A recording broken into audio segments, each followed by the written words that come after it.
રાજકોટ જિલ્લાના ઉપલેટામાં નગરપાલિકા ચૂંટણીમાં વોર્ડ નંબર 3ના અપક્ષ ઉમેદવાર ચંદ્રપાલસિંહ ચુડાસમાનું વિજય સરઘસ કાઢવામાં આવ્યું। રાજકોટ જિલ્લાના ઉપલેટા નગરપાલિકાની યોજાયેલ ચૂંટણીમાં અપક્ષ વિજેતા ચંદ્રપાલસિંહ રણજીતસિંહ જાડેજાએ રાજકીય પાર્ટીઓ કરતાં પણ વધારે અને ઉપલેટાના ઇતિહાસમાં સૌથી વધુ એક તરફી 2565 મત અને જંગી લીડ મેળવી પોતાનો વટ પાડી દીધેલ। ત્યારે ઉપલેટા વોર્ડ નંબર 3માં ભવ્ય વિજય સરઘસ યોજવામાં આવ્યું અને વોર્ડ નંબર 3માં રહેતા લોકોએ ચંદ્રપાલસિંહ જાડેજાનું વોર્ડ નંબર 3માં ઠેર ઠેર ભવ્ય સ્વાગત કરવામાં આવ્યું હતું અને વોર્ડ નંબર 3ના લોકોએ સાથે આગેવાનોએ આતિશબાજી કરી એકબીજાને મીઠાઈઓ ખવડાવી મોઢા મીઠા કરાવ્યા હતા તેમજ આ વિજય સરઘસમાં બોડી સંખ્યામાં લોકો અને કાર્યકર્તા અને આગેવાનો ઉમટી પડ્યા હતા।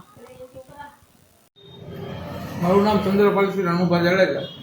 આજ રોજ યોજાયેલી ઉપલેટા નગરપાલિકાની ચૂંટણીમાં ભારતીય જનતા પાર્ટીએ મને ટિકિટ ના આપતા મેં વોર્ડ નંબર 3માં અપક્ષ દાવેદારી કરેલી, જેમાં મને લોકોનો પૂરેપૂરો સાથ અને સહકાર મળ્યો અને 2565 મત મને મળ્યા, જે અત્યાર સુધીના ઉપલેટાના ઇતિહાસમાં સૌથી વધુ મત છે।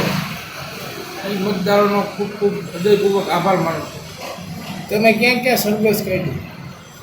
આજ રોજ અમે વોર્ડ નંબર 3ના સમગ્ર વિસ્તારમાં ઘરે ઘરે જઈ અને મતદારોનો આભાર માન્યો અને બધા લોકોનો સાથ સહકાર અમને મળ્યો।